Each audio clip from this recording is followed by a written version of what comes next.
fórmulas presidenciales que se han desarrollado en las semanas pasadas.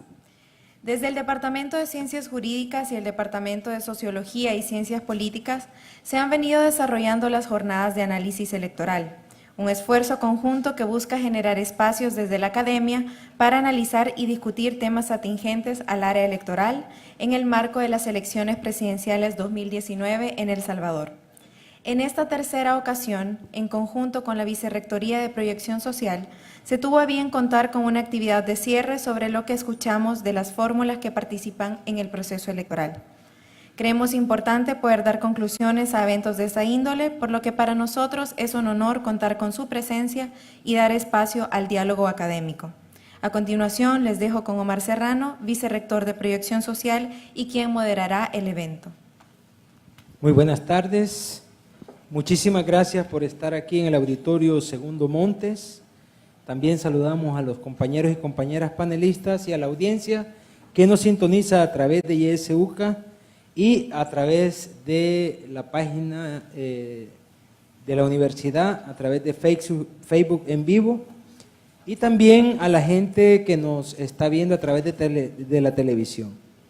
Como saben, hemos tenido 4 conversatorios con las 4 fórmulas presidenciales en contienda. El objetivo de estos espacios eminentemente académicos ha sido conocer de primera mano las principales propuestas de solución a los grandes problemas del país. También conocer el posicionamiento de candidatos frente a esos problemas que nosotros consideramos de carácter estructural y, por supuesto, conocer la reacción de los candidatos ante cuestionamientos de nuestra parte. Precisamente, en una valoración muy preliminar, uno de los aportes fundamentales de los conversatorios de la UCA ha sido centrar la campaña en contenidos, en propuestas concretas, si es que las hubo, en medio de un peligroso ambiente de campaña sucia que ensombrece el ambiente electoral. Y también precisamente es el principal criterio con el que vamos a sacar unas conclusiones de esos 4 conversatorios. ¿Cuáles son las propuestas concretas para resolver los problemas de la sociedad salvadoreña que hemos escuchado? ¿Cuál es la pertinencia de esas propuestas? Nuestra materia prima para hacer estas conclusiones son los conversatorios y otros medios a través de los cuales los y las candidatas han expresado propuestas de solución. ¿Qué es lo que se dijo aquí en la UCA?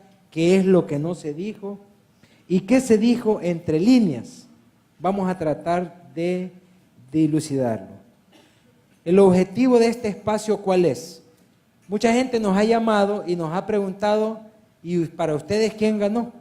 ¿Para ustedes cuál es el mejor? Creemos que esa es una respuesta que cada quien se debe formular en base a lo que han escuchado y lo que se ha planteado aquí. Nosotros perseguimos sacar unas conclusiones sobre la coherencia, la viabilidad y la pertenencia de las propuestas que hacen las fórmulas presidenciales. ¿Y quién mejor para hacer esto que los panelistas que conversaron con las fórmulas presidenciales? Una vez más le damos la bienvenida a Álvaro Artiga, catedrático e investigador del Departamento de Sociología y Ciencias Políticas, Sandra Gutiérrez, catedrática e investigadora del Departamento de Organización del Espacio, Mauricio Trejo, director de Gestión Curricular de la Universidad, Manuel Escalante, trabaja en el Instituto de Derechos Humanos de la UCA, y en esta ocasión le damos la bienvenida a Meraris López, ya que nuestra compañera Zaira Barrera tuvo que salir de viaje este día, pero esto refleja también el trabajo en equipo del Departamento de Economía. Como sé que están ansiosos de escuchar las valoraciones que hagan los panelistas, yo quiero aprovechar, ahora que me están escuchando, para agradecer públicamente a las varias instancias y a las muchas personas que hicieron posible los conversatorios, ¿verdad? Bueno, por supuesto agradecer a los partidos políticos y a las fórmulas por atender la invitación y exponerse públicamente a los cuestionamientos de la universidad a través de los panelistas. Quiero agradecer nuevamente a los panelistas y a los moderadores, Carlos Monterrosa y Fátima Peña, que son los que le dieron el toque especial, el toque UCA a los conversatorios. También a los departamentos y unidades a los que pertenecen los académicos por facilitar su participación. Quiero agradecer a la Vicerrectoría Académica y a la Rectoría por el respaldo institucional, también a la Dirección de Comunicaciones por la divulgación y la organización interna de estos eventos, al área de seguridad y mantenimiento por garantizar el excelente desarrollo que tuvimos de los conversatorios, a ISUCA por hacer posible que llegáramos y estamos llegando a mucha gente a través de su señal, y especialmente agradecer a Audiovisuales de la UCA por hacer posible la señal para la radio, para la transmisión en vivo, vía internet y en diferido en televisión abierta. A todos hechos, muchísimas gracias. Muy bien, a lo que vamos. Vamos a tener una metodología muy parecida a la que tuvimos en los conversatorios con la fórmula. Primero, cada panelista, en el orden que los ven aquí sentados, va a tener un máximo de 10 minutos para compartir las principales conclusiones que a su juicio podemos extraer de la presentación de las fórmulas presidenciales. Queremos dar el ejemplo. Si le dimos 10 minutos a las fórmulas para exponer las principales propuestas estratégicas, eso les hicimos saber, vamos a extraer conclusiones en 10 minutos para cada panelista. Posteriormente, si hay preguntas de ustedes, se les ha entregado un papelito aquí en el auditorio para que formulen, si las hay, las preguntas por escrito.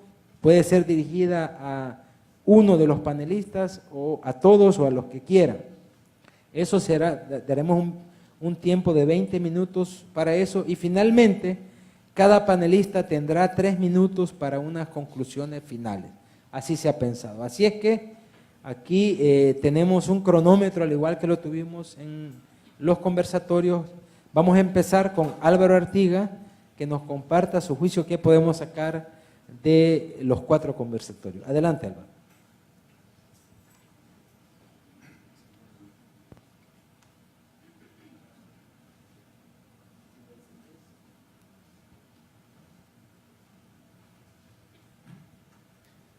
Bueno, eso le pasa a los candidatos, que van a empezar a hablar y entonces el micrófono pasó allá. Entonces, quiero comentarles, a mí se me asignó uno de los ejes, que era el de fortalecimiento institucional, y tenía que preguntar sobre esas temáticas y no sobre otras.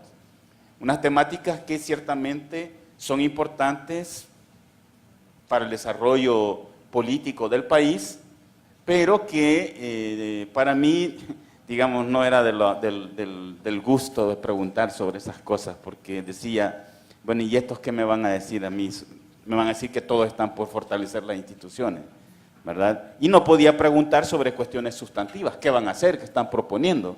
Porque, como se puede constatar, no es un eje temático que aparezca en las propuestas son un poco más sustantivas, y lo de fortalecimiento institucional es un poco más procedimental.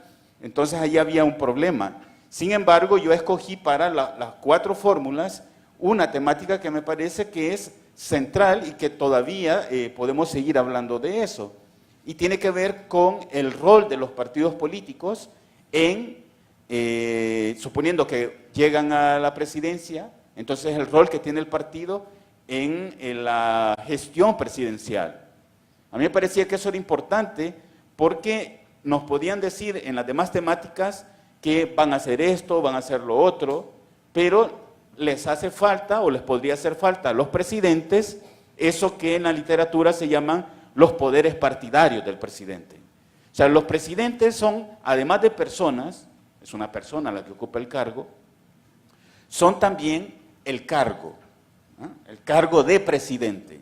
Y en tanto cargo está limitado a lo que puede hacer y tiene ciertos recursos disponibles para hacer lo que dice que va a hacer. Por eso a mí me parecía importante preguntar en la relación entre la persona que ocupa el cargo y el partido que va apoyándole en la candidatura. De ahí, también me parecía importante enfatizar en la relación entre el presidente y el grupo legislativo que le va a apoyar en la Asamblea Legislativa cuando requiera de, digamos, apoyos legislativos para sus propuestas.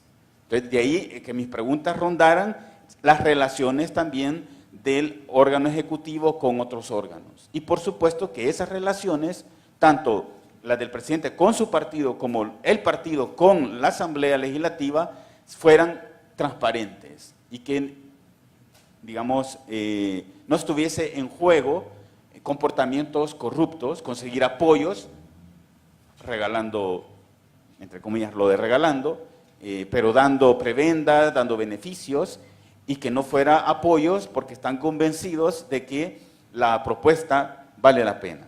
Entonces, en función de eso fueron mis preguntas. Por supuesto, no podía ser la misma para las cuatro fórmulas, porque eso suponía una ventaja para las fórmulas 2, 3 y 4. La 4 sobre todo porque iba a tener toda la información previa. Entonces, a cada uno yo tenía que centrarme en cuál es la problemática desde mi punto de vista, que es fundamental en las relaciones del presidente con los partidos políticos. Y de ahí que, en primer lugar, yo tuviese que preguntarle a la fórmula de Gana, pues, quién era el partido, digamos, el candidato, por parte de qué partido iba. ¿Ya? Pero era la primera vez que estábamos haciendo esto, y bueno, no salió del todo como yo hubiese querido. Creo que fue así, para mí, lo más frustrante de los 4. Los otros 3 habían ya la experiencia, ¿verdad? Pero ni modo. Luego uno saca conclusiones más de tipo, bueno, ¿qué pasó aquí? ¿Por qué con unos me sentí así, con otros me sentí de otra manera? Y bueno, cada quien saca las conclusiones en términos de la personalidad a quien se está interrogando. Pero entonces a mí me parecía que era fundamental preguntarle a la primera fórmula, ya que son candidatos de un partido que no es el de ustedes, ¿cómo van a hacer para obtener apoyos partidarios de ese partido? Y hay un ámbito importante para obtener apoyos partidarios, es el reparto de los cargos ministeriales, viceministeriales y las secretarías de Estado. Eso se convierte en un botín para los presidentes para poderlos repartir y obtener de esa manera apoyos. Y yo creo que se podía hablar de esa manera en lugar de centrarse en que, bueno, lo vamos a conseguir porque todos son buena gente y nos van a apoyar en la medida que nuestras propuestas son racionales, que más o menos fue la respuesta de la segunda fórmula ante la misma cuestión. La segunda fórmula tenía de diferencia con la primera, es que es un partido, como ellos se autodenominan, sin pasado. Es más, yo me pregunto si son un partido o si son un grupo de personas que van a competir en las elecciones. Esa es otra historia. Pero la problemática es la misma. ¿Y cómo van a obtener los apoyos en el legislativo? ¿Y cómo vamos a hacer para conocer la conformación del gabinete? Es decir, ¿de dónde van a salir? Esa pregunta fue interesante para la tercera fórmula, desde mi punto de vista, porque ellos enfatizaban en que ellos no eran políticos. Y por lo tanto era importante que dijeran que no eran políticos, no porque yo estuviese de acuerdo o no con ese planteamiento, sino porque refleja una manera de entender las cosas. Es decir, primero esa fórmula, estoy hablando de la tercera fórmula ya, es interesante la composición, porque es un partido con larga historia, pero es una fórmula, podemos llamarla outsider, vienen de fuera de la política. Y creen que viniendo de fuera de política traen unas ventajas importantes y que entonces van a formar un gabinete, el mejor dicen que va a ser, pero no sabemos de dónde lo van a sacar, ¿verdad? Entonces, al decir que no van a hacer lo de los partidos políticos, quiere decir que va a ser todavía más débil, porque esa es una característica que tienen las 4 fórmulas, ¿verdad? Respecto de su partido, son candidaturas débiles, no tienen el apoyo partidario, ¿verdad? Solo les queda como herramienta o el dinero para comprar voluntades, o les queda el apoyo legislativo. Y en eso, por supuesto, la tercera fórmula, digamos, tiene la ventaja sobre las otras 3. ¿Ah? Y ya para la cuarta fórmula, ahí el problema era, desde mi punto de vista, es que son una fórmula que viene de una elección en la que derrotan a la fórmula preferida por la dirección del partido. Y por lo tanto, parece que el partido no está tan interesado en ganar las elecciones con esa fórmula. O esa fórmula puede servir, en caso de una derrota, para una estrategia de lucha interna por el control del partido. O sea, digamos, ahí hay una dinámica que va independientemente de la elección presidencial. Pero ante mi insistencia de nuevo de cómo es la relación con la cúpula del partido, para ver cómo vas a obtener los apoyos, de nuevo, como lo hicieron los otros tres, evadiendo la respuesta. Digamos, podría ser evadir, o si quieren, para no herir susceptibilidades, por si alguno de los que están aquí, digamos, simpatiza o pertenece a uno de esos partidos, digamos que no evadieron, sino que, digamos, yo no les pude explicar bien mi pregunta. Entonces, claro, como yo no me pude explicar, pues respondieron según como ellos creyeron que había que responder. Cosa que no es loca, ¿verdad? Porque pasa en las entrevistas en televisión, a veces los entrevistadores preguntan cosas y el otro no ha entendido y termina diciendo cualquier cosa. Porque hay que entenderlo también. Desde mi punto de vista, aun cuando la pretensión de hacer un debate, un conversatorio, tratar de que nos expongan sus ideas, sus planteamientos, no hay que olvidar, aun cuando se insistiera que se trataba, se insistía en que se trataba de un evento académico, por supuesto que la realidad era otra, era un evento político para ellos. De ahí que lo pudimos ver, cada uno, excepto la segunda fórmula, la de Vamos, trajo a su barra, la distribuyó en el auditorium y por cualquier cosa que dijeran, ¿verdad? Entonces era el aplauso. En algunos eso fue más dramático, el primer caso, porque ante no poder responder, recurrir al público para entonces que el público sancione al que está preguntando. Me parece que está mandando un mensaje de cómo sería el tipo de gobierno una vez ganara, ¿verdad? Cuando se vea acorralado, entonces lanzarle, digamos, buscar el apoyo afuera para, digamos, que los malos de la película son los que preguntan. O sea, el auditorio viene y evalúa no a los que están presentando las cosas, sino a los que están preguntando. Esa es una estrategia política, los otros usaron otras estrategias, algunos tenían un guión más rígido, otros más flexible, y en ese juego, evidentemente, la cuarta fórmula se nota que era la más experimentada porque tenían más trayectoria política. Los otros son outsiders o con poca experiencia. Muchas gracias a Álvaro Artiga.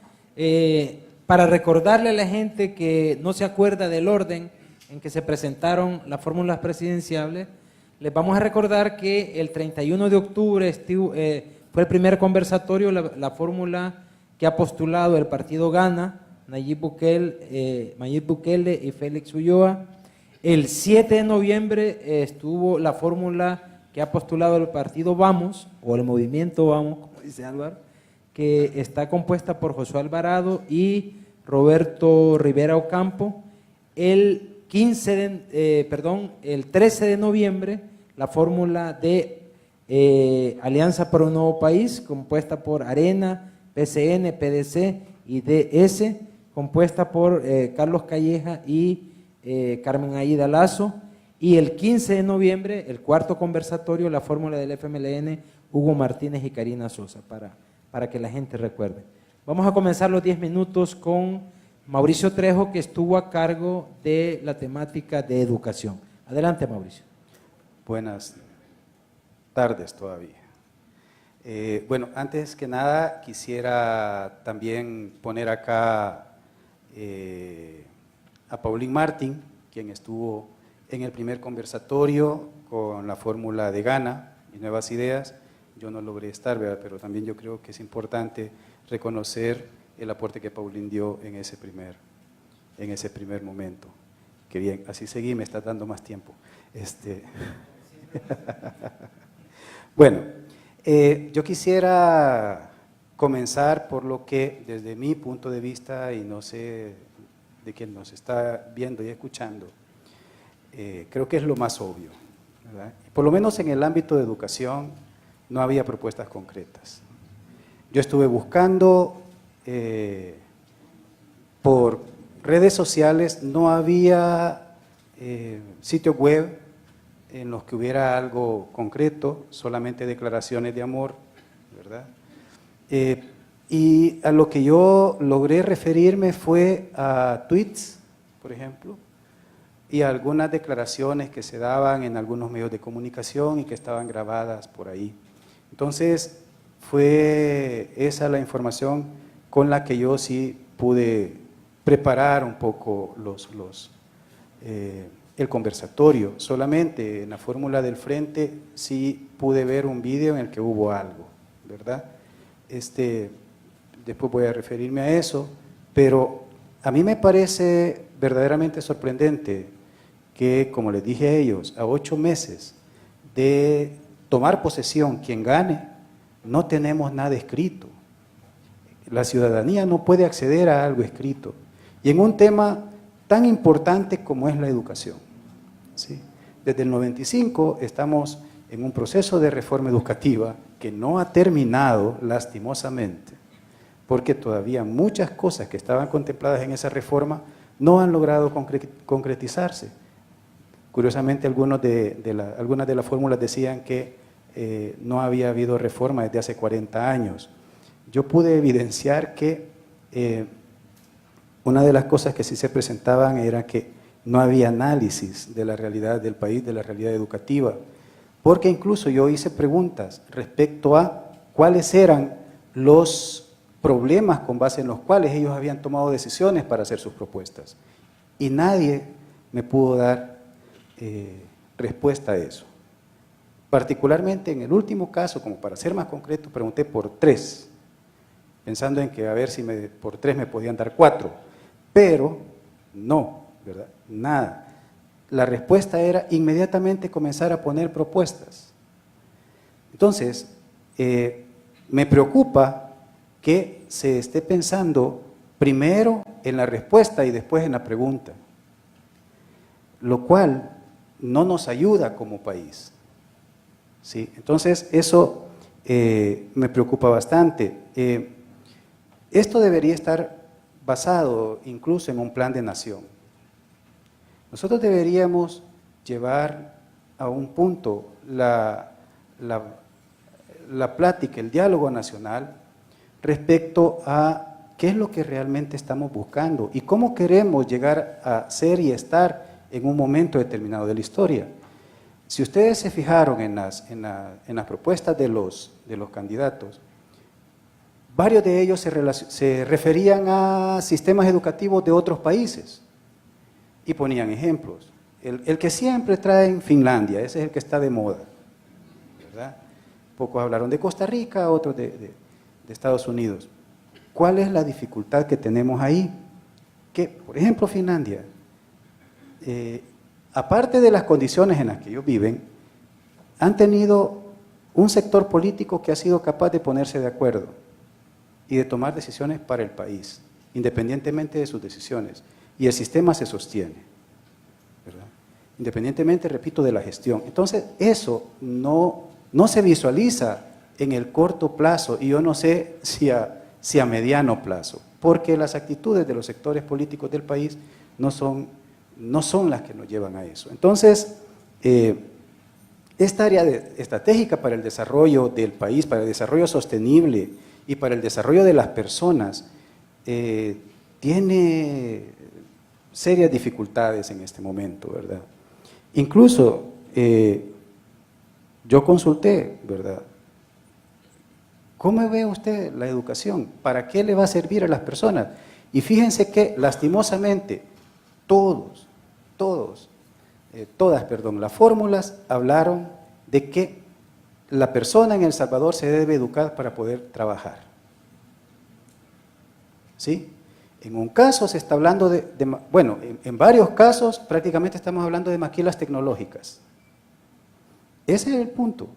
Y entonces las personas deben trabajar, deben formarse para poder servir en cualquier espacio laboral, ¿verdad? Y entonces nosotros debemos pensar que debemos vivir para trabajar, no trabajar para vivir, o sea, mantener el status quo.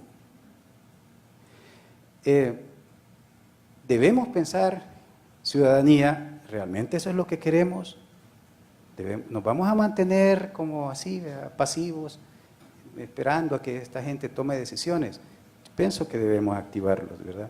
¿Cuáles fueron las áreas de trabajo propuestas? Algo que propusieron casi todos fue el desarrollo de la primera infancia, pero es que mire, el neurodesarrollo es un boom también. Estamos descubriendo el agua tibia ahorita. ¿Sí? Es obvio que el desarrollo en la primera infancia es importante y ha sido dejado de lado por mucho tiempo. Ahorita ya hay una política de atención integral a la primera infancia y por lo menos hasta el año pasado, el 5.8% de niños y niñas en esa edad ha sido atendido. Entonces, cuando yo preguntaba, ¿y cómo va a hacer eso? Usted, en 5 años va a lograr atender el 95%.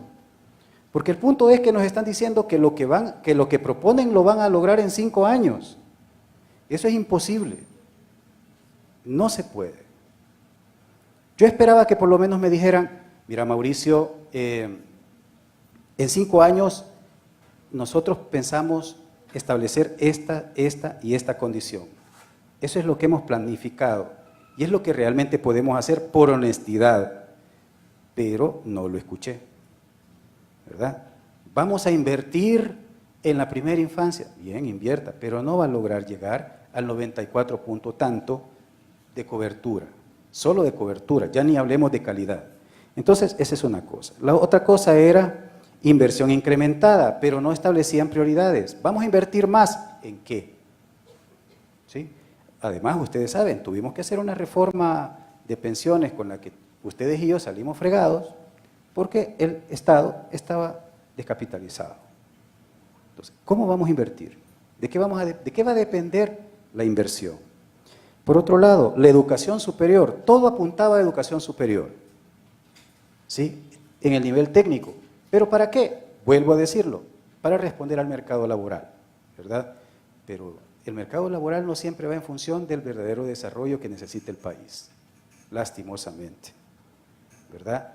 Incluso, fíjense ustedes que, por ejemplo, los distritos, la formación tecnológica que propone Alianza por un Nuevo País, se está presentando como formación técnica, pero no es cierto, técnica no superior, lo presenta como educación técnica, pero es educación técnica no superior, porque son cursos cortos que van a llevar los bachilleres, al estilo de los cursos que desarrolla SAFORP, a escala. Pero, volvemos, formación de personas que trabajarán en maquila, ¿verdad? Entonces, grandes sueldos, lastimosamente, no creo que tengan, ¿verdad? Bueno, por otro lado, se habla de la competitividad, fíjense, eso de formar a la gente para que sea competitiva. ¿Será que nosotros necesitamos ser competitivos en el país? ¿No será que por ser competitivos estamos como estamos? Y hablaban también de formación de valores, pero al hablar de competitividad estamos hablando de que nos vamos a estar dando duro para ver quién llega primero. Entonces, ese era otro tema. Y por último, la tan traída y llevada formación docente, porque en el imaginario de mucha gente, si se forma a los y las docentes, Harry Potter funciona, todo llega por arte de magia y genial. ¿Todo se arregló? Imposible. Hay muchas más condiciones relacionadas con eso y ya me voy a referir a eso. Ahora, ¿qué es lo que, a mi criterio, hace falta? Propuestas factibles en el tiempo, como consecuencia lógica aplastante de lo que les acabo de decir. Propuestas estratégicas, ¿sí? Y que se acabó el tiempo, Mauricio, quizás en la última parte, así fuimos de estrictos con los candidatos, así vamos a hacer con ustedes también. Muchas gracias a Mauricio Trejo. Vamos a pasar con Manuel Escalante, él es abogado constitucionalista del Instituto de Derechos Humanos de la UCA. 10 minutos, Manuel. Gracias. Buenas tardes a todos y todas. Bueno, como saben, el componente que me tocó fue el de la seguridad. Y quizás aquí, antes de entrar en detalle el conversatorio, quisiera traer a cuenta algo que ya había observado desde el inicio de la campaña, y es que el enfoque represivo de la seguridad que estuvo presente hace 5 años, pues prácticamente ha desaparecido en esta campaña, ¿no? La lógica de recuperar el territorio, fortaleciendo la presencia de la Fuerza Armada y de la policía en los territorios, valga la redundancia, pues prácticamente ahora no se está planteando de esa manera. Al contrario, el elemento central de la campaña, cuando se habla el tema de ley y se habla el tema de justicia, como ustedes lo habrán notado, incluso en las palabras iniciales de varias fórmulas, fue el tema de corrupción. O sea, es decir, en este momento el tema central es corrupción y el tema de seguridad ha pasado a un segundo plano y ya no está el enfoque represivo, sino el enfoque de prevención y rehabilitación, que también varias de las fórmulas lo mencionaron. Ahora bien, lo interesante de esto es que en la medida que las fórmulas están prometiendo recuperar el territorio, desplegando distintas áreas del Estado de manera local, ¿no? Cuando hablan de salud, de educación, ya no solo de seguridad, policía propiamente, lo interesante es que a la par de este discurso de los candidatos presidenciales, tenemos una Asamblea Legislativa que en los últimos 2 años ha hecho reformas legales sumamente represivas, ¿no? Incluso las medidas extraordinarias, que ha sido prácticamente la cúspide de la lógica represiva en materia de seguridad y de militarización también de la seguridad, se transformaron en ordinarias, es decir, hubo una reforma a la ley penitenciaria. Entonces, muchas de las cosas que se hicieron de forma extraordinaria ahora se hacen para toda la vida, ¿no? Es decir, ya están funcionando estas reformas. Entonces, ahí hay un enfoque un poco, por un lado, las fórmulas presidenciales proponen una cosa, pero por el otro lado tienen grupos parlamentarios que están pensando en otras cosas. Y no solo le están pensando, ya tomaron las decisiones, ¿no? Entonces, bueno, en ese marco quizás también comentarles algunos aspectos que yo asumí o decidí al momento de plantear mis preguntas. Y yo planteaba, pues básicamente me planteé abordar 3 aspectos, ¿no? 2 de forma general, con preguntas distintas, y estas son básicamente qué postura tienen frente al Plan El Salvador Seguro o a las medidas extraordinarias, y de trasfondo lo que estaba ahí era cómo veían el tema de la seguridad, si como un problema socioeconómico de marginación e exclusión, que es el enfoque del Plan El Salvador Seguro, o como un tema de seguridad, incluso defensa nacional, seguridad nacional, que fue el enfoque del conflicto armado, por cierto, que está detrás de las medidas extraordinarias, ¿no? A la par de esto, como les decía en un momento, el segundo aspecto que traté de evaluar era cuál era su relación con respecto a su fracción legislativa, y ahí, bueno, decir que el tema con Arena sí lo pude hacer, ¿no? Al preguntarle puntualmente con qué apoyos contaba con los diputados, bueno, el candidato dijo que sí contaba con apoyos porque habían ido al lanzamiento de su programa, ¿no? Pero ir al lanzamiento de un programa como que no demuestra completamente el apoyo. Y luego con el candidato de Gana no tuve la oportunidad de preguntarle porque él sí se alargó demasiado y solo tuve la posibilidad de hacerle 2 preguntas. Y por ejemplo, él habló sobre prevención y rehabilitación, porque incluso mencionó el programa Yo Cambio, que está dentro de las reformas, dentro del ámbito penitenciario. Sin embargo, pues yo le quería preguntar, que es la pregunta que no pude lanzarle, que si él aprobaba o rechazaba la propuesta del diputado Gallegos de aplicar la pena de muerte o la propuesta del diputado Osiris Luna de aplicar los estados de sitio focalizados, que es una lógica pues completamente militarista, ¿no? Entonces, lastimosamente no tuve esa oportunidad. Bueno, con el FMLN, hablar sobre un poco la relación con su partido político y su gobierno. Ahí sí quise abordar el tema de el ministro Munguía Payés, porque con él fue el que ha iniciado el proceso de militarización más fuerte. Antes del 2009, militares destinados a la seguridad pública eran alrededor de 6.000, 7.000. En la actualidad, con estos 2 periodos presidenciales, están alrededor de 14.000. O sea, es decir, se ha duplicado en la cantidad de militares, ¿no? Incluso el distrito de la UCA, por ejemplo, los militares son los que patrullan sin la compañía de la policía, ¿no? Entonces, la continuidad de él me parecía que era clave, puesto que en los 2 periodos anteriores él había mantenido. Y por cierto, creo que es el único ministro, o es de los pocos, que se ha mantenido en el cargo, ¿no? Entonces, esa perspectiva, ¿no?, de si realmente es más social o es más militar el enfoque de la seguridad, sobre todo viéndolo desde ese punto, me parecía clave. Y bueno, y con la fórmula vamos a explorar la relación con la Asamblea, pues como ya lo decía el doctor Artiga, el tema de que el Vamos no tiene fracción legislativa. Entonces, ¿cómo iba? Muchas de las cosas que él planteaba, porque incluso el candidato Josué Alvarado habló de la historia de un muchacho que habían capturado, no que él había conocido, y entonces, claro, pero muchas de las cosas que él planteaba era porque la ley es lo que les manda a la policía hacer esto. Entonces, ¿cómo iba a neutralizar esto si no tiene fracción legislativa para cambiarlo? Entonces, ahí realmente pues, no se respondió de manera suficiente, ¿no? Y por último, hay otro aspecto que sí consideré oportuno mencionarlo, y aquí sí, porque mi intención no era generar mi opinión, sino que mi objetivo era generar opinión pública, ¿no? Es decir, que a partir de la respuesta pudieran los radioescuchas, los que estuvieron presentes o los televidentes, pues dar su opinión, ¿no? Generar su idea.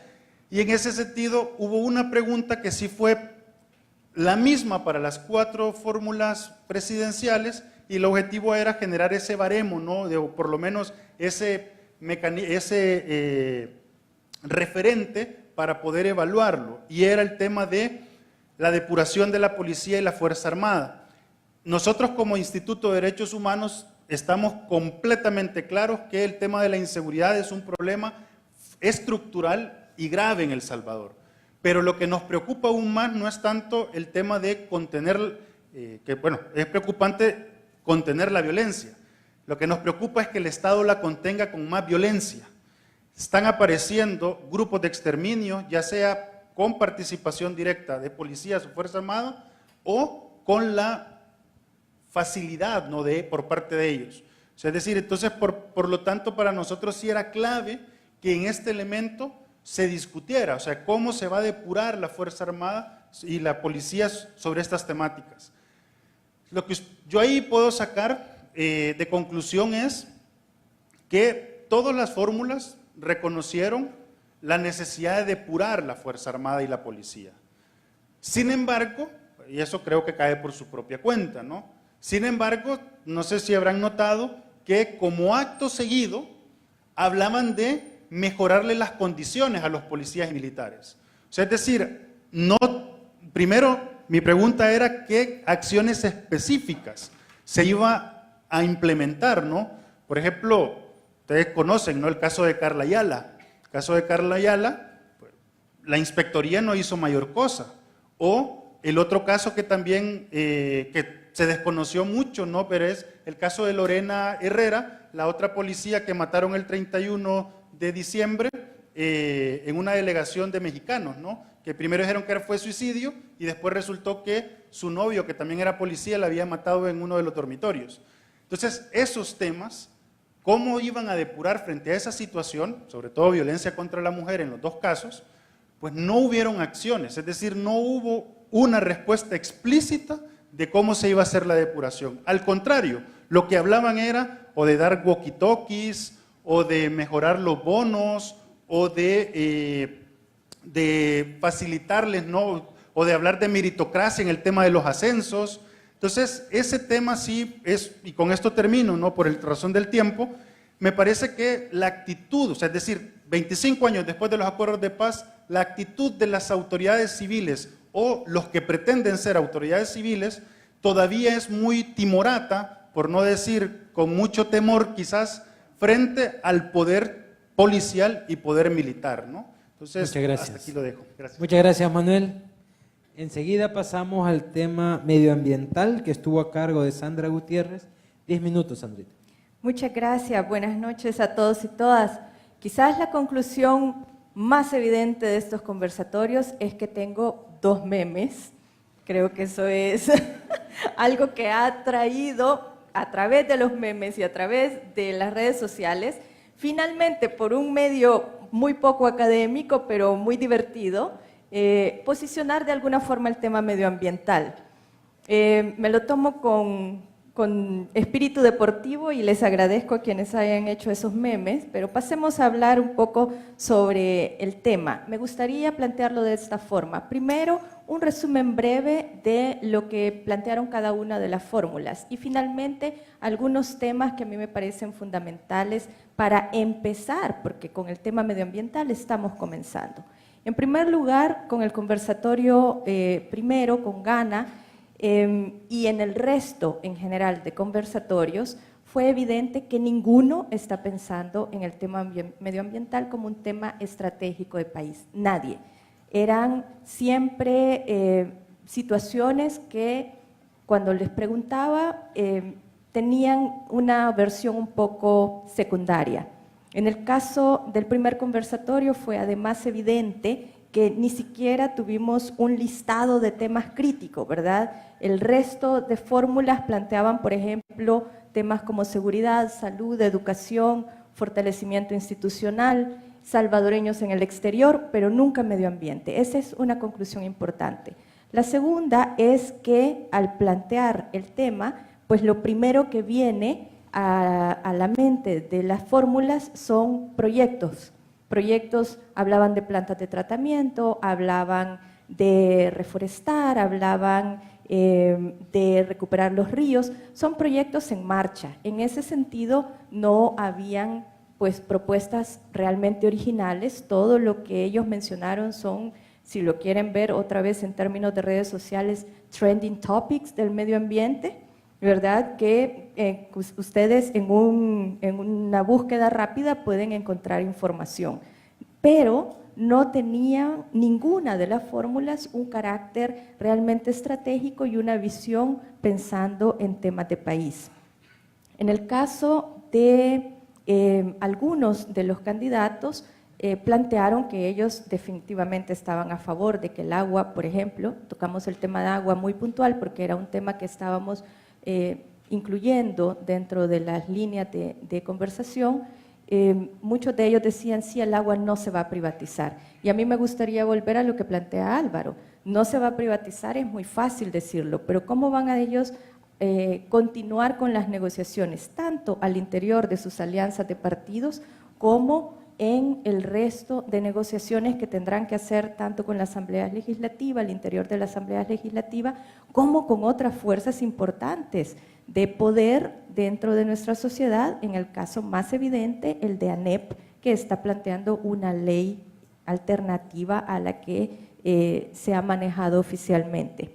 Entonces, el caso del agua a mí me parece un caso ejemplar para evidenciar el tema de la negociación. La negociación en el caso del medio ambiente es uno de los temas a los que les tenemos que poner mucho ojo y ninguna de las fórmulas está pasando más allá de mencionarlo de una forma bastante superficial.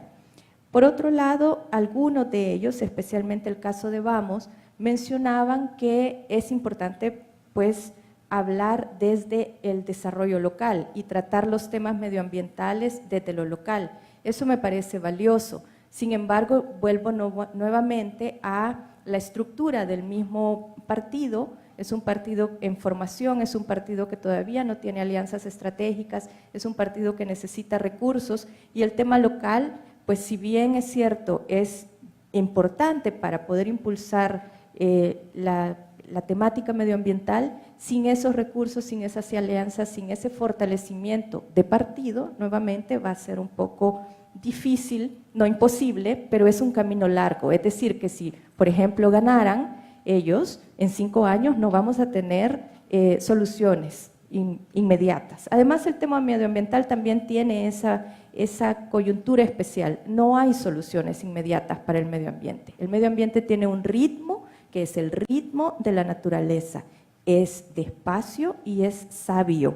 Entonces, es importante que lo desvinculemos de una expresión política que quiere todo rápido y de una necesidad también de la sociedad civil que necesita respuestas inmediatas. Habrá que retomar ahí el tema de tiempos y de plazos para poder evidenciar las respuestas.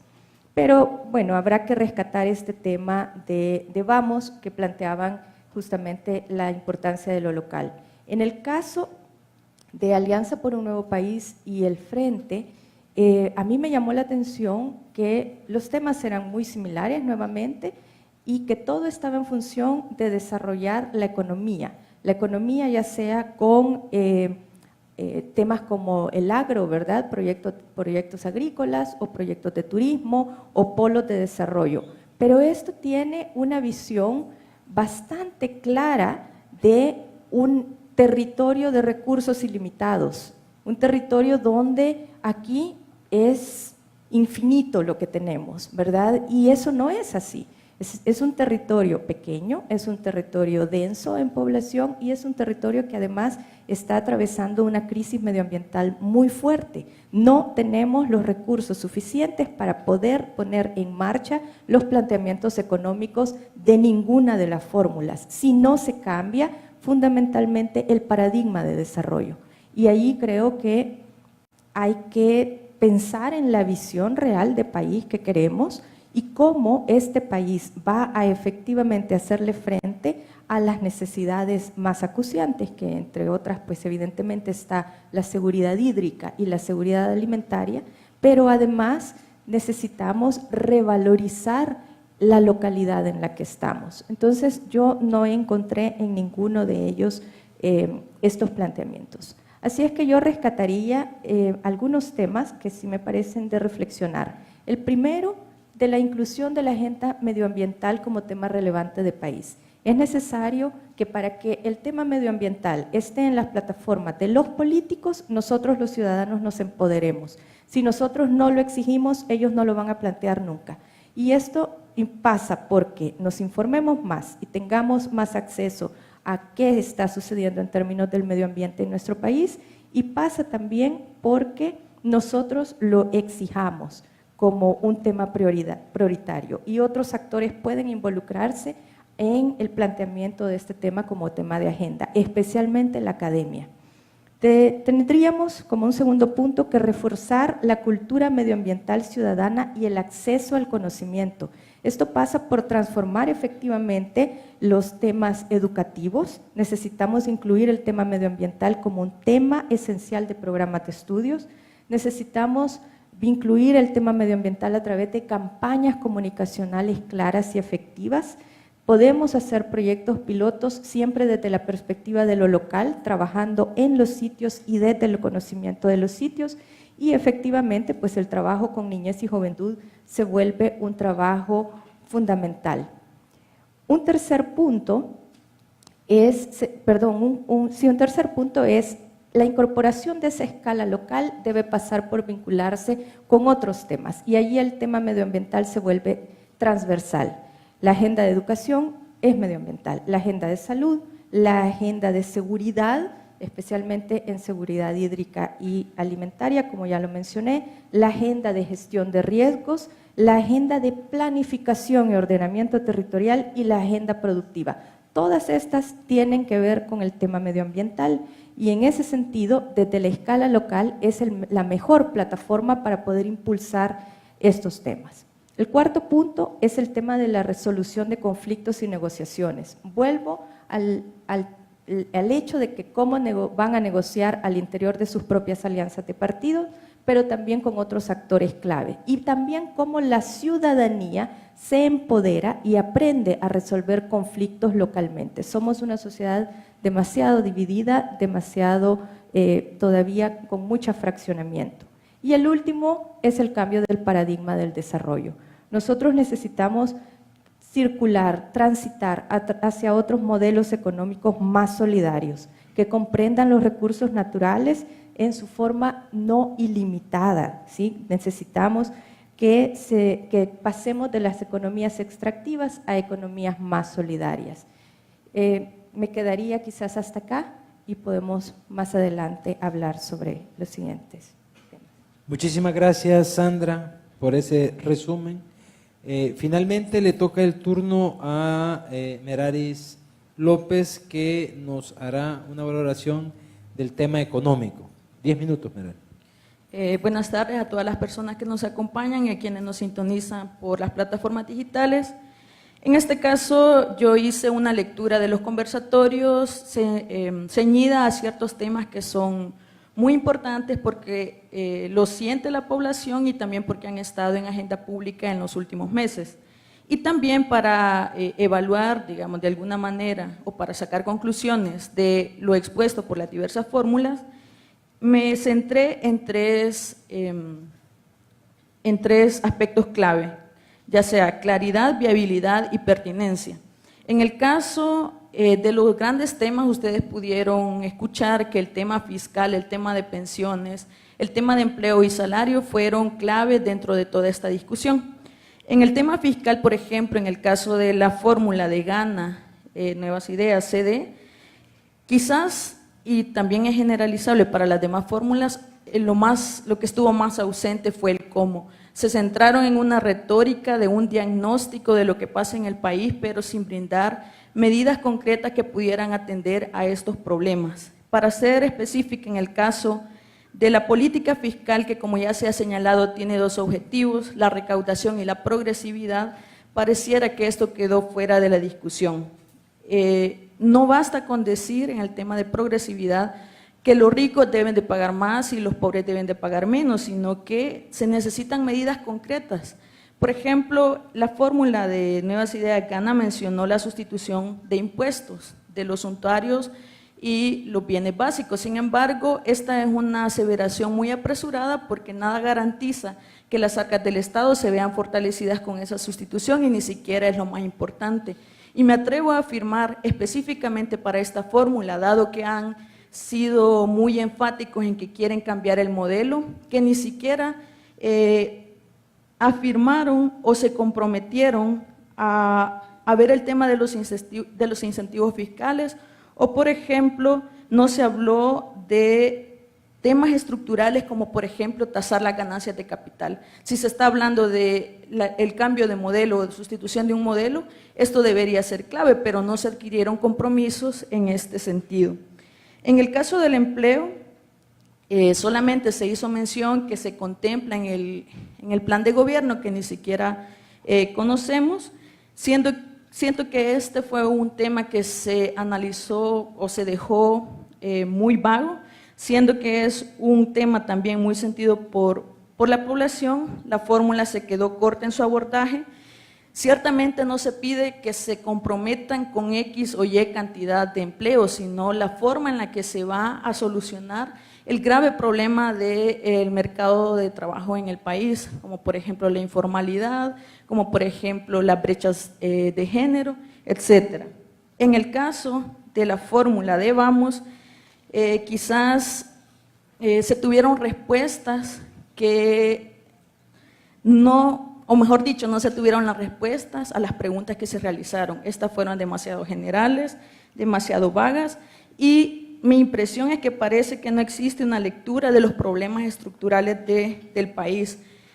Cuando se les hizo preguntas específicamente en el tema de salario mínimo y pensiones, la apuesta sigue siendo, por ejemplo, un sistema privado, que no estoy diciendo que el sistema público solucione todos los problemas, sin embargo, esta fórmula sigue presentando una lectura o una posición pro mercado.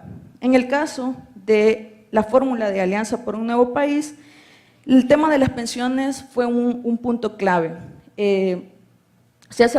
Sin embargo, también se puede combinar con el tema de los empleos. Hablaban de un pilar contributivo y un pilar no contributivo. Sin embargo, a pesar de que afirman que pueden generar 300,000 empleos en su periodo, no hacen referencia a cómo. Solamente mencionaron que en el pasado se habían podido generar 40,000 empleos anuales. Sin embargo, están dejando de lado los antecedentes que precedieron la generación de esos 40,000 empleos anuales. Estábamos saliendo de una época de guerra donde ciertamente el dinamismo venía por el lado de la reconstrucción del país y obviamente esa situación no debe ni puede repetirse. Entonces, en ese sentido, hay tres debilidades en esa propuesta. Los antecedentes, lo que nos lleva también a la no atención de aspectos estructurales y que por tanto deja faltando las medidas concretas para el tema de pensiones y el tema de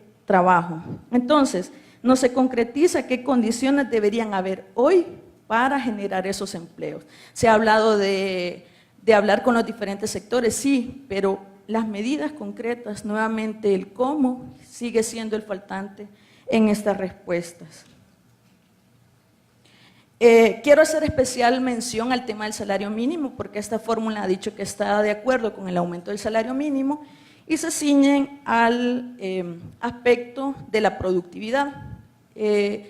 Nosotros en el Departamento de Economía tenemos estudios de largo plazo y hemos visto que, por ejemplo, desde 1920 hasta la actualidad, la brecha entre la productividad y los salarios reales se ha ido cada vez haciendo más grande, es decir, mientras que la productividad va aumentando, los salarios prácticamente quedan estancados. Entonces, en ese sentido, ¿cómo garantizan que ciñéndonos al aspecto de productividad se va a lograr o se va a concretizar unas mejores condiciones salariales para la población salvadoreña? Asimismo, se contempla la continuidad del modelo neoliberal, porque en las afirmaciones que han realizado, dicen que una de las, y cito porque se dijo explícitamente en el conversatorio, que la falla del modelo, aquel que nos prometía crecimiento económico, no fue en sí el modelo, sino que fue que las personas no estaban capacitadas, saludables y educadas. En ese sentido, se sigue buscando nuevamente solventar o corregir ese error que a juicio de esta fórmula ha sido lo que no nos ha llevado al tan ansiado crecimiento económico. Y finalmente, en el caso de la fórmula del FMLN, que fue la última, hay que destacar que no se puede dejar de lado que siendo una fórmula que ha estado en el gobierno por 2 periodos, se tenga más información, por lo tanto eso también puede dar como más datos empíricos a las propuestas que están proponiendo. Entonces, digamos, ese fue como un aspecto, pero tampoco es como su mayor logro, porque claro, tienen toda la información disponible. En este caso, quizás lo único que yo logré diferenciar entre esta fórmula y la anterior es el mayor dinamismo del Estado. Sin embargo, se siguen ciñendo a un contexto de herramientas, digámoslo de alguna manera, que están bajo el contexto neoliberal. En ningún momento se habló de trastocar estas estructuras, siendo que se reconocen como un partido de izquierda, se siguen manteniendo los incentivos fiscales, porque no lo negaron, a la base de la generación de inversión extranjera directa. No se ha hablado de la generación o de la creación de oportunidades para el surgimiento de nuevos agentes económicos que permitan diversificar y dinamizar un modelo económico que hemos visto está cayendo. Otra de las propuestas que quizás se extrañaron para el caso del FMLN fue el tema de las migraciones con visión económica. Esto es importante porque está amarrada directamente a las cuestiones de empleo. Es cierto que las personas migran por otras razones, no necesariamente solo por el aspecto económico, pero por ejemplo, en la crisis en la que nos encontramos ahorita de migraciones y el flujo masivo de personas que ha habido hacia el exterior, también es algo que no se ha atendido, o que al menos en los conversatorios, que es a lo que me he ceñido para realizar estas valoraciones, no surgió con mayor peso. Entonces, esas son las valoraciones en tema económico. Tal vez después ampliamos un poco.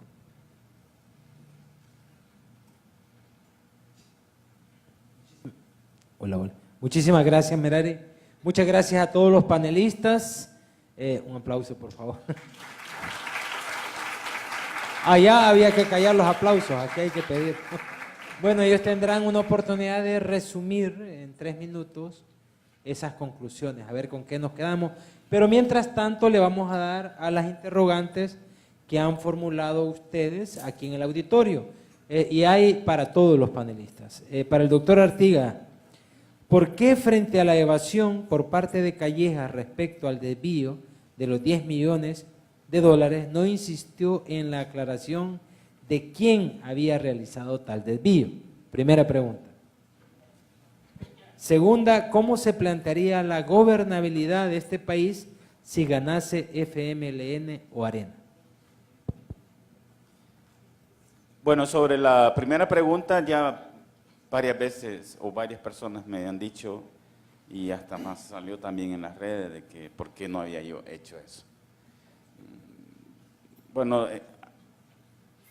la manera que puedo responder eso es porque estaba tratando de entender la respuesta que me estaba dando. Porque se podía prestar a que, claro, el dinero del que estaba preguntando yo fue a parar para la campaña de Tony Saca. Entonces tenía sentido, ¿verdad?, hablar de Saca, como él estaba respondiendo. Pero yo no sabía si él estaba equivocándose, ¿verdad?, o qué. Después llegué a la conclusión de que, aunque le preguntara, no me iba a contestar.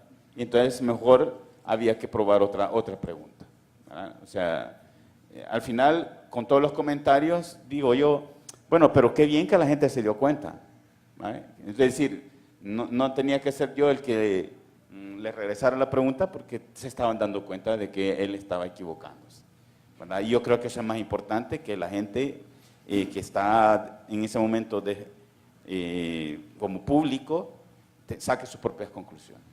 Y sobre la segunda pregunta, no sé si es que ya me pasé o No te has pasado. Ah, bueno. Y sobre la segunda pregunta de cómo sería la gobernabilidad si queda uno de esos dos partidos, bueno, primero habría que definir qué me están entendiendo por gobernabilidad, ¿ya? Pero yo diría en general que, bueno, seguiríamos igual como hemos estado, o sea, y no esos han estado gobernando, pues. O sea, no habría ningún cambio. Digamos, más bien la pregunta tendría que haber sido, bueno, ¿y cómo sería la gobernabilidad si ganan las otras dos fórmulas?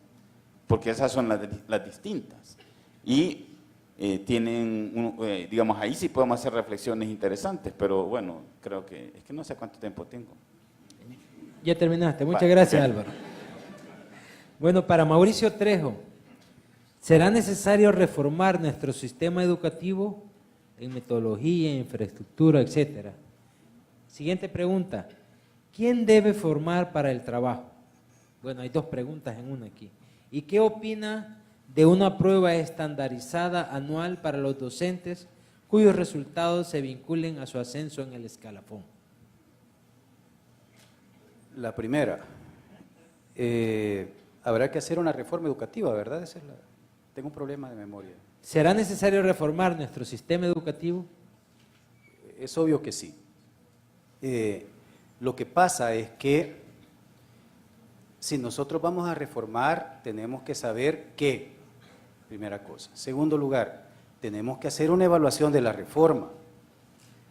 Yo he estado trabajando directamente en ese tipo de cosas desde el 97 y no he conocido, bueno, he sabido de muchos diagnósticos, pero lo que no he sabido es que se haya tomado decisiones con base en los diagnósticos. Y eso es un problema bien grave. Esa es una primera cosa que habría que reformar, ¿verdad? Entonces, es obvio que necesitamos reforma curricular. Eso es importante tenerlo en cuenta. Se introdujo, por ejemplo, el tema de competencias en la reforma educativa, perdón, sin decir que era una reforma curricular en 2008, antes de que Darling Mesa saliera del gobierno, ¿verdad?, como ministra de Educación, pero no lo dijeron. ¿Y cuál es el problema que tenemos ahorita? Que hay programas hechos con base en competencias y que los maestros, muchos no saben cómo manejarlos. Entonces, para muestra un botón, ¿verdad? Entonces, sí hay necesidad de reformar, pero necesitamos evaluar la reforma y debe haber participación de todo mundo en la decisión. Porque, por ejemplo, a los maestros, a los que siempre les ponen que son la clave del sistema, no los toman en cuenta para tomar decisiones, solo para ejecutar. Entonces, esa es una primera cosa. La segunda cosa era, ¿quién debe formar para el trabajo? ¿quién debe formar? Miren, es que para el trabajo debe formar todo. Aquí no me voy a poner como los candidatos, que todo mundo, ¿verdad? Pero obviamente la familia debe ayudar a las criaturas a cualquier edad a que logre hacer un proyecto de vida. Porque si no, ¿cómo descubre su vocación? ¿Sí? Pero obviamente la escuela también tiene que formar. La universidad debe formar, pero no solo es para el trabajo, es para servir en un campo profesional. Esa es una cosa diferente, que la persona se logre sensibilizar del problema y debe ser competente para resolver. Y la última era, ¿qué opina de una prueba estandarizada anual para los docentes cuyos resultados se vinculen a su ascenso en el escalafón? yo creo que primero tenemos que pensar en revisar el escalafón. Los docentes cambian de categoría con base en años de servicio. Cada 5 años van cambiando. Entonces tenemos que reformar el escalafón. Yo más bien me iría por el lado de hacer una revisión, una evaluación del desempeño de docentes. Más que una prueba estandarizada, esas no siempre sirven, menos para un propósito como ese, ¿verdad? Muy bien, muchas gracias, Mauricio. Para Manuel Escalante, ¿por qué es tan difícil contestar si se aplica o no el veto presidencial? ¿Será falta de conocimientos jurídicos básicos? Solamente. Bueno. Pues sí, es decir, yo creo que esa pregunta sí tendría que ir más dirigida a los candidatos que a los, o sea, que a mí en este caso, ¿no? Puesto que,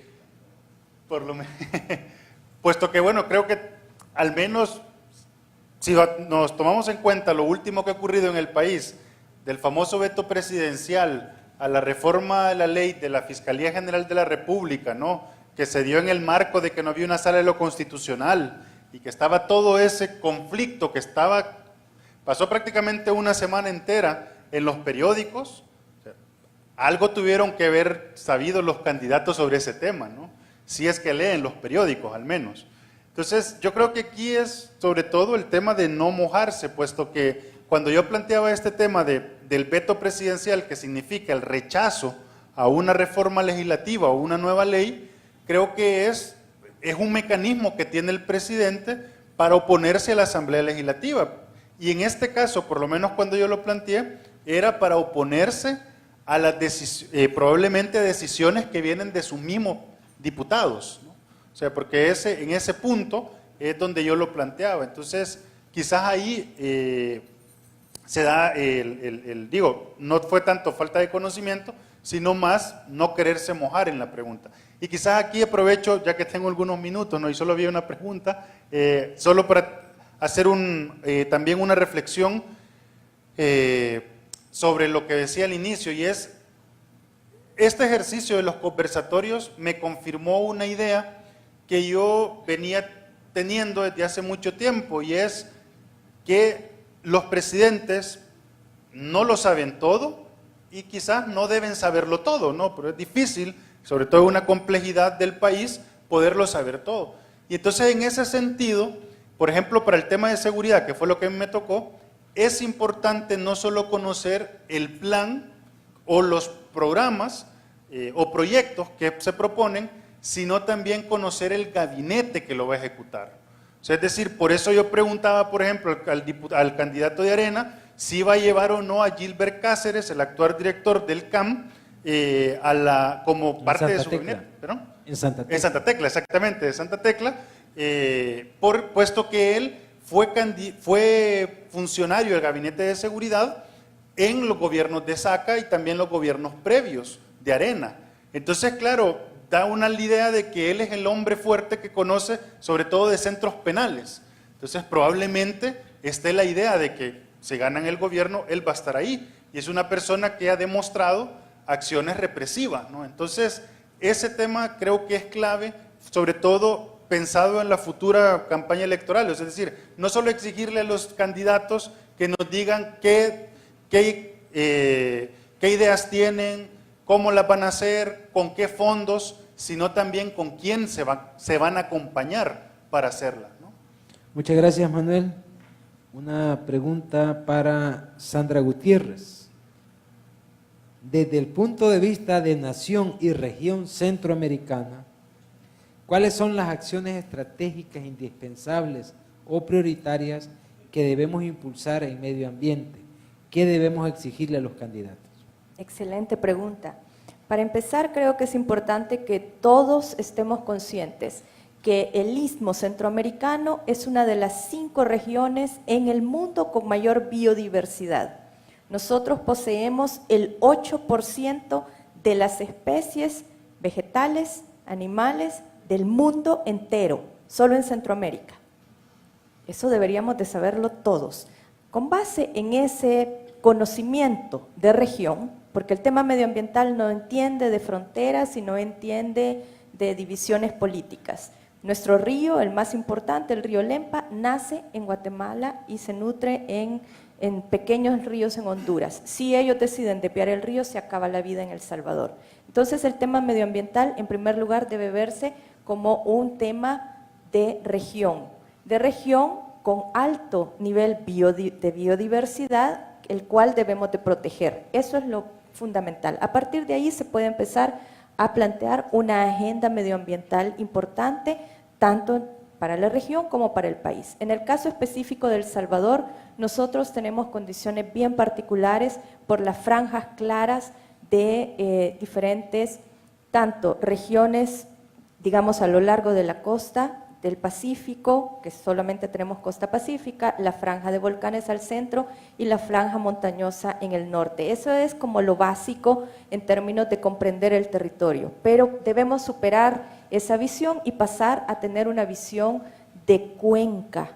Tenemos 3 grandes regiones hidrográficas en el país y esas son las que organizan el potencial medioambiental en El Salvador. Entonces, eso debería ser también una apuesta importante y en este caso las 3 regiones poseen cuencas transfronterizas. Debemos trabajar, poseen esta condicionante particular que implica trabajar con nuestros vecinos inmediatos, en este caso Honduras, Guatemala e incluso Nicaragua por el tema del Golfo de Fonseca.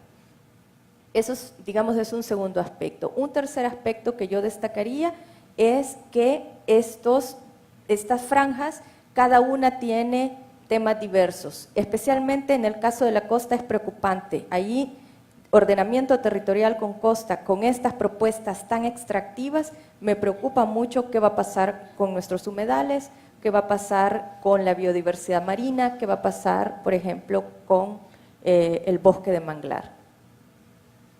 Muchísimas gracias, Sandra. Para Meraris López, ¿por qué la UCA, leo textualmente, por qué la UCA insiste en los impuestos progresivos si al final son regresivos? Y también creo que de alguna manera salió en su exposición, ¿qué modelo económico, resumiendo, propusieron las 4 fórmulas? ¿Plantearon políticas estructurales?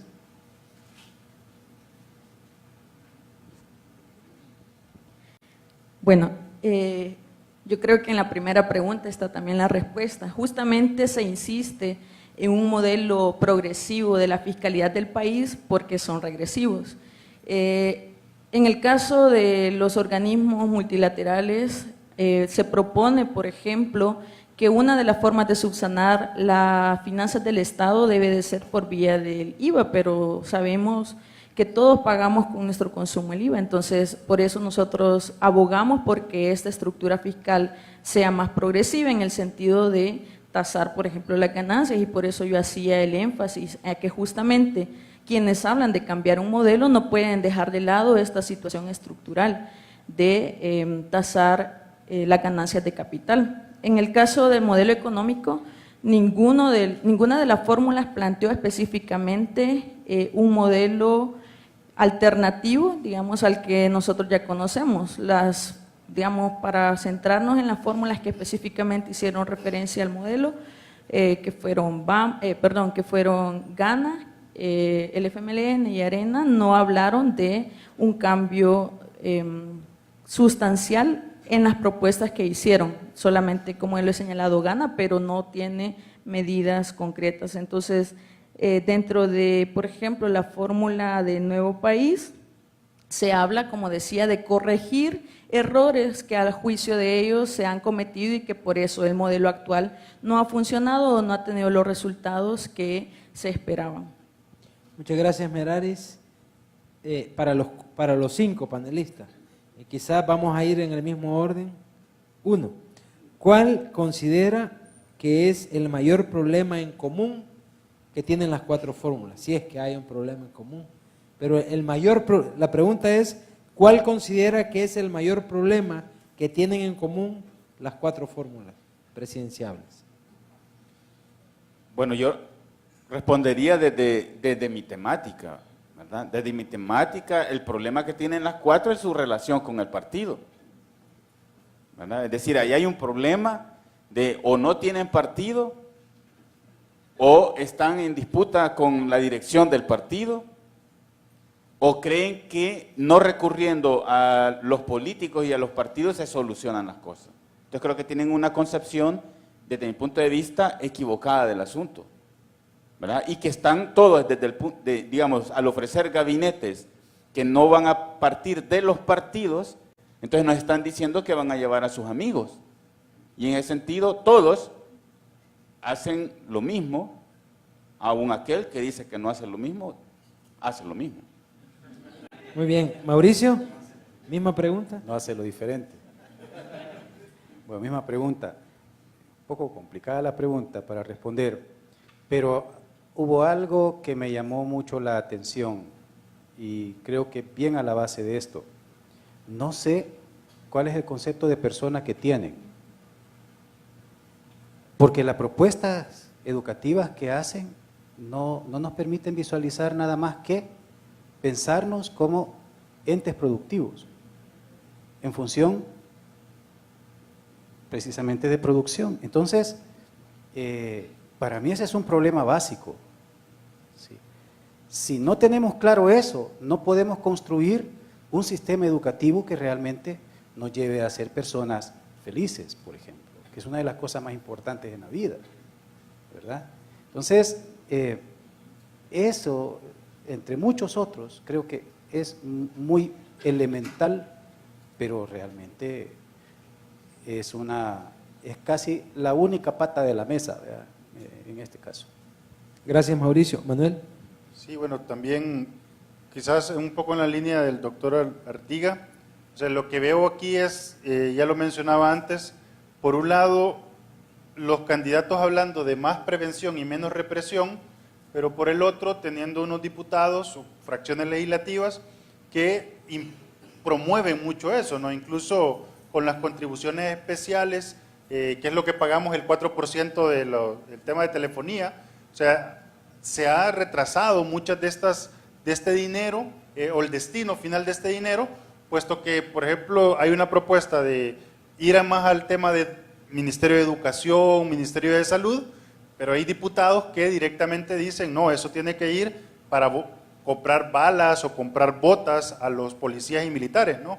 Entonces, ¿cómo va a poder? O sea, la idea que me da aquí es, el riesgo, el problema que veo aquí es que incluso los candidatos, si realmente quisieran implementar esos proyectos, van a tener que negociar con sus propios grupos parlamentarios, ¿no?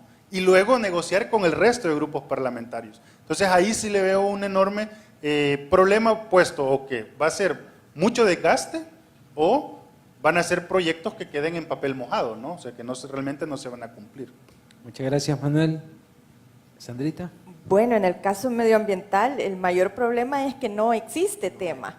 Y allí sí es crítico. Y creo yo que no está todavía planteado como un tema estratégico en la agenda nacional. Y eso es lamentable. Incluso hay otros temas todavía más olvidados que no hemos incluido y que nosotros también debemos incluir. Me tomo aquí un pequeño paréntesis, como el arte y la cultura, que ni siquiera los estamos tocando. Entonces yo creo que posicionar estos temas es necesario. Hay que reconocer que hay una evidente ausencia de trabajar en pro de estas temáticas, pero debemos como ciudadanos incorporarlas.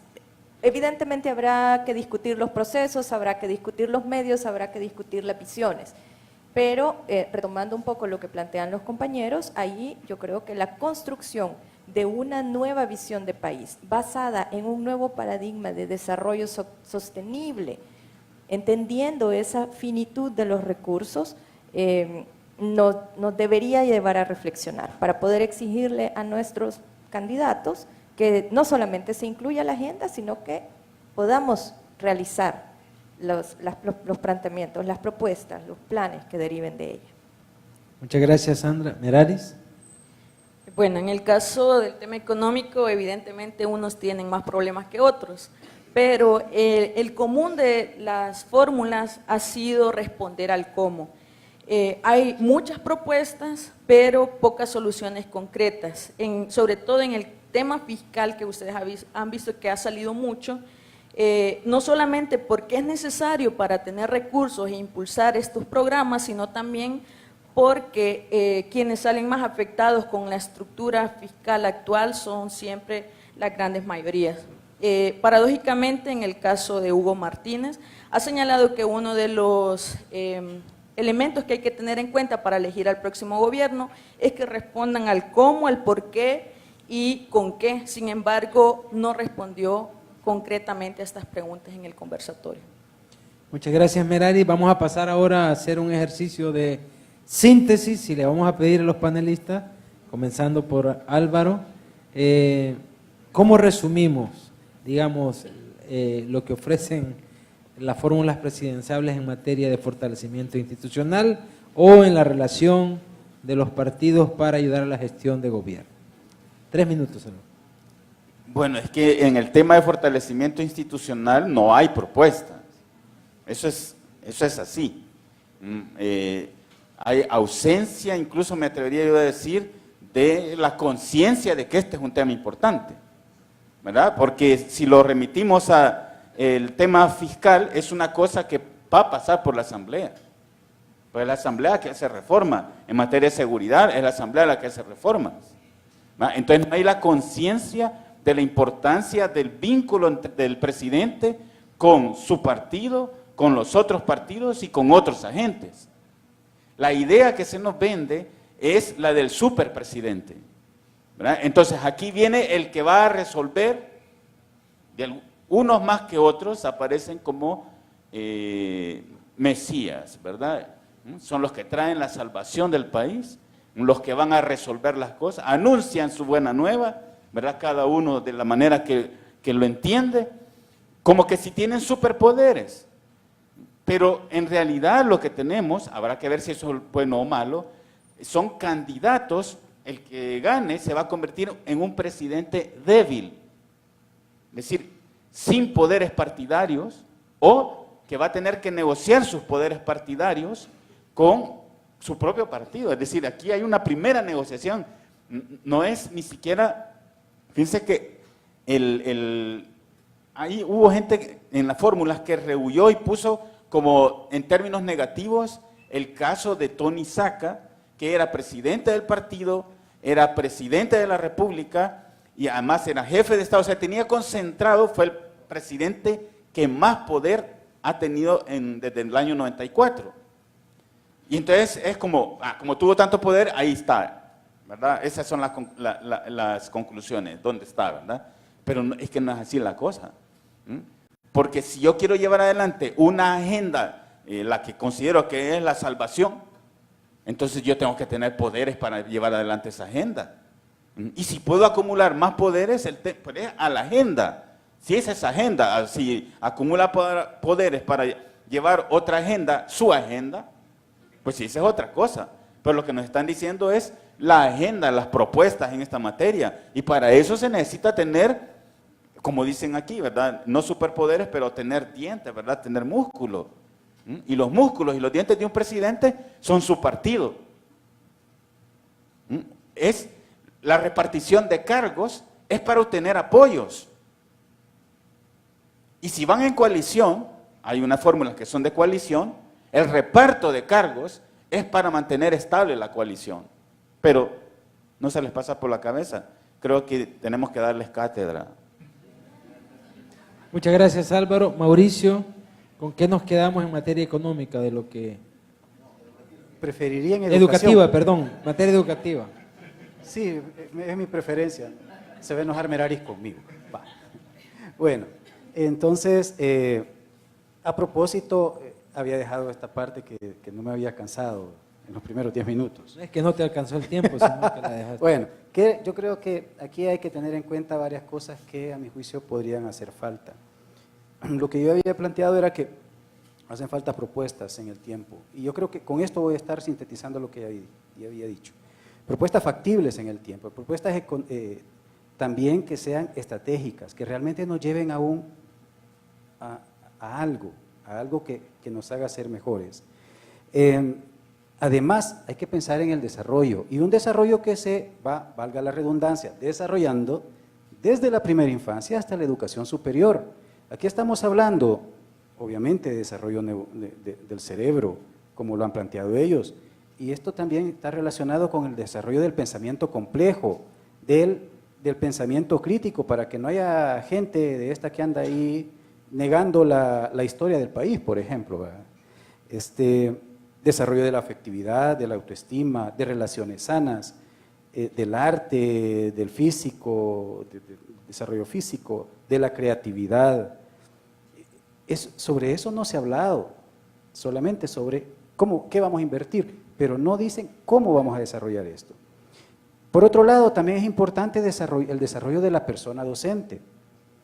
Por ejemplo, salarios y pensiones justos, salud integral, seguridad, que los profesores y las profesoras no tengan miedo de ir a sus centros educativos, ¿verdad?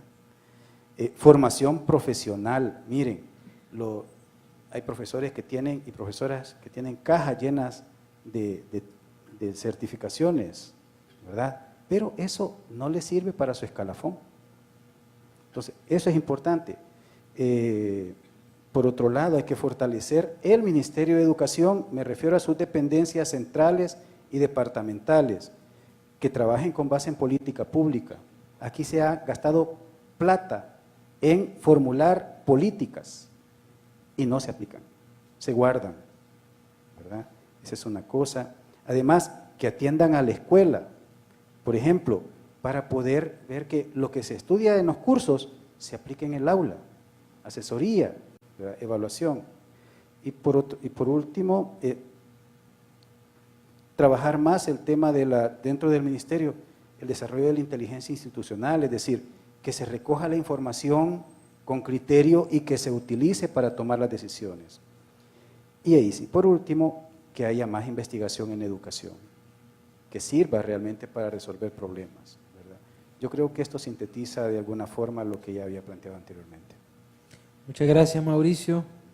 Vamos a escuchar a Manuel Escalante en una síntesis. Quizás aquí me disculpo porque me voy a retirar un poco del ejercicio, porque quería traer a cuenta un elemento que creo que es importante, y es el tema de la justicia transicional y la reparación de las víctimas del conflicto armado. O sea, es decir, el tema del conflicto armado, que es un tema que puso en agenda la Sala de lo Constitucional al declarar inconstitucional la amnistía, es un tema que ha surgido y lo ha sido retomado por algunas de las fórmulas, prácticamente 3 de las 4, ¿no? Gana, FMLN y Arena. Ha hablado muy poco sobre esto. ¿Por qué quiero traer a cuenta esto? Porque creo que en la forma en cómo se está abordando esta temática está apareciendo el mito, y así lo llamo yo, el mito de que en la guerra la sociedad salvadoreña se dividió en 2 bandos. Y es verdad que hubo 2 partes beligerantes, pero realmente El Salvador había, si lo queremos ver así en términos generales, 3 bandos. O sea, había una sociedad civil que no era combatiente, era una sociedad civil que fue la que puso los muertos porque no tenía las armas, ¿no? Y entonces creo que este componente se está manejando ese mito, y lo traigo a cuenta lo dijeron de una u otra manera las otras fórmulas, pero me quiero centrar en las declaraciones de Félix Ulloa cuando le preguntaron sobre el tema de Monseñor Romero, y él habló que iban a proponer a crear un memorial allá por el Boquerón, dijo, para Monseñor Romero y todos los caídos, sin importar el bando al que pertenecían. Claro, lo que él está pensando es los del excombatientes de la guerrilla y los veteranos de guerra de la Fuerza Armada. No está pensando en la población civil que no puso, repito, que no fue combatiente, ¿no? Y que, por cierto, creo que Monseñor Romero es el ejemplo así paradigmático de este grupo de población, ¿no? O sea, es decir, con su canonización quedó más que demostrado que realmente no pertenecía a ninguno de los 2 bandos. O sea, es decir, esa lógica que se ha impuesto de que porque un bando lo mató, automáticamente pertenecía al otro. O sea, esa lógica es la que ha sido una lógica polarizante y polarizada que ha estado a lo largo de estos 25 años de acuerdos de paz. Entonces a mí me preocupa, puesto que no solo es una idea de que está de trasfondo, sino que también se ha traducido en propuestas de campaña concretas. Y aquí sí hay las 3 fórmulas que mencioné, han estado hablando de construir hospitales para los excombatientes y los veteranos, y han firmado acuerdos en ese sentido. Entonces, claro, pero no hablan de las víctimas del conflicto armado, no hablan de las personas que no fueron combatientes. Entonces, que sí quería mencionar esto porque, nuevamente, aunque muchos dicen que son nuevas visiones, nuevos conceptos, realmente están reproduciendo el pasado, ¿no? Gracias, Manuel. Sandra. Bueno, gracias. Yo creo que en el caso de medio ambiente lo más importante es comenzar a posicionar el tema medioambiental desde 2 perspectivas. Una, la escala local. Quienes mejor conocen su territorio, quienes mejor conocen y aman el lugar donde están son sus habitantes. Saben qué río pasa por ahí, o deberían saberlo, conocen el tipo de cobertura arbórea que habrá por ahí, el clima, etcétera, etcétera. Hay que reforzar todavía más esa visión local y los saberes que no necesariamente son el conocimiento académico o el conocimiento institucional, los saberes locales, las culturas locales, los saberes indígenas, por ejemplo, que son fundamentales para poder comprender esa escala. Por otro lado, creo que parte también de conocer esa maravilla de región en la que vivimos, esa condición única de ser una de las regiones más biodiversas del mundo, con una gran cantidad de recursos, eso sí, mal gestionados. Si los gestionáramos adecuadamente sería un paraíso verdaderamente vivir en nuestra región. Entonces, si esas 2 escalas nosotros las logramos llevar a una comprensión sencilla desde la ciudadanía, una ciudadanía empoderada que pueda no solamente exigirle a sus políticos, sino que activarse y trabajar verdaderamente por su pequeño espacio, su mini ecosistema, pero comprendiendo las dinámicas que tiene con las escalas más amplias, entonces ahí yo creo que lograríamos empezar a posicionar el tema. Ya basta de que la información medioambiental se quede en círculos exclusivos. Hay mucha y muy buena información medioambiental. Necesitamos sacarla de los ministerios, necesitamos sacarla de los expertos en medio ambiente, de las agencias de cooperación, de los organismos internacionales, que no digo que hagan un mal trabajo, al contrario, pero todavía está encerrada en un círculo. Saquémosla y empoderémonos como ciudadanos. Ahí vamos a empezar a posicionar el tema. Muchas gracias, Sandra. Cerramos con Meraris. Bueno, en el tema económico, yo creo que con lo que nos quedamos es que hay que pasar de seguir haciendo diagnósticos, porque ya sabemos qué es lo que hace falta, por años se nos ha repetido, a contemplar acciones específicas para dar solución a los problemas de los que ya hemos hablado.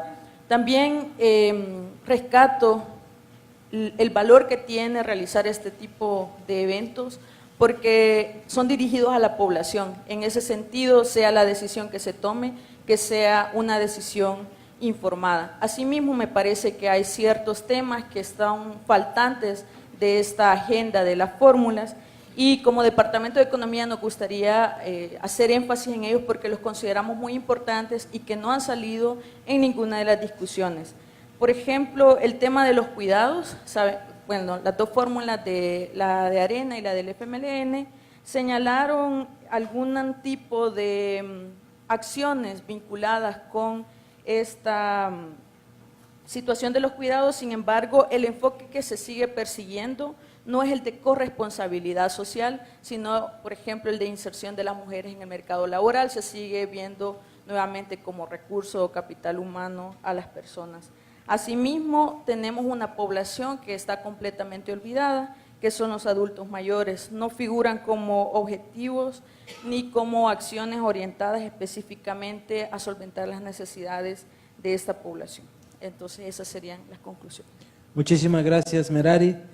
Voy a permitirme cerrar yo, intentando lo que nos comparte Álvaro. Hay ausencia de planteamientos en materia de fortalecimiento institucional, ¿verdad? Y hay una diferencia o una distancia entre las fórmulas y sus partidos como un reto fundamental. A nivel de educación voy a permitirme también, Mauricio, rescatar de que no se toca a profundidad los problemas de educación, sino de una manera superficial. Está en entredicho la concepción de persona que se tiene, porque hay un enfoque unilateral de plantear la educación para el trabajo, en términos productivos. A nivel de seguridad, parece que la contradicción principal es que la fórmula en su discurso están privilegiando un enfoque preventivo de la política de seguridad y en la práctica sus partidos, esto calza con lo que decía Álvaro también, están optando o han optado ya por un enfoque represivo de la seguridad.